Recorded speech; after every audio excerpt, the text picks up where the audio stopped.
So something I've wanted to do for a long time is do a review of all the Thomas and Friends movies. But I'm not the best at reviewing things. Like, I can do reviews, but not like super long ones. So I'm gonna make it a bit simpler. I'm gonna review all the Thomas movies in 10 words or less. If you don't know how the rating system works, each movie is rated from 1 to 10. A normal number means genuine enjoyment, and a negative number means ironic enjoyment. Also, there's one movie on here that has both a positive and a negative, which means you can either watch the movie genuinely or make fun of it the whole time, and you'll probably get the same amount of enjoyment out of it either way. So without further ado, here's every Thomas and Friends movie reviewed in 10 words or less.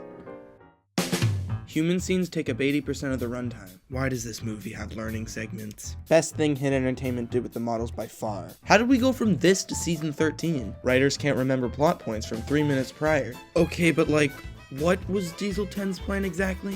I really love Luke and Victor's backstory. I forgot this movie existed for like 4 years. James as an antagonist is actually a cool idea. More accurate than season 1, me likey. Great movie, bad Topham. Thomas, the musical, with guest star Mr. Vickerstown Bridge.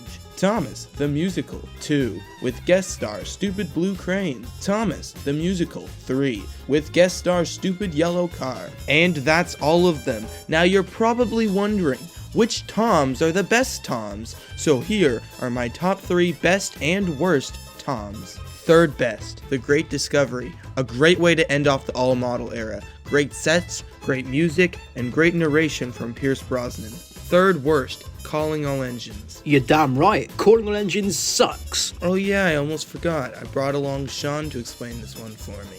The movie is just so boring. Literally nothing happens for like half of the 60-minute runtime. Obviously the model stuff makes up for it a little, but it's still a huge drag from start to finish. And those were just Joey's opinions. If you want to hear my opinions on Calling All Engines, then check out my video where I talk about it in depth and go into why it's not as bad as people say it is, but at the same time, it's pretty trash. Anyway, carry on, Joey. Second best, Blue Mountain Mystery. This movie finally gives a big role to the narrow gauge engines, and you can tell that Nitrogen went all in. This movie is just gorgeous in all departments. Knowing that this was their last project for the Thomas and Friends series shows that Nitrogen wanted to go out with a bang. Second worst, Day of the Diesels. This movie is not good, like, at all. It's garbage. But even though it is, it feels like it shouldn't. To me, there's this weird aura with this movie, where it has tiny little sprinklings of good, but the rest of the movie is just covered with piles and piles of dust. Best, The Adventure Begins, a beautiful take on the original Audrey stories. I really love all the attention to detail put into this movie. Some may argue it's lazy or fan service, and that might be true, but it's still amazing. I love it. I can't get enough of this movie. I watch it like every single year. Like, I can't stop. It's so good. I love it. Worst, Misty Island Rescue.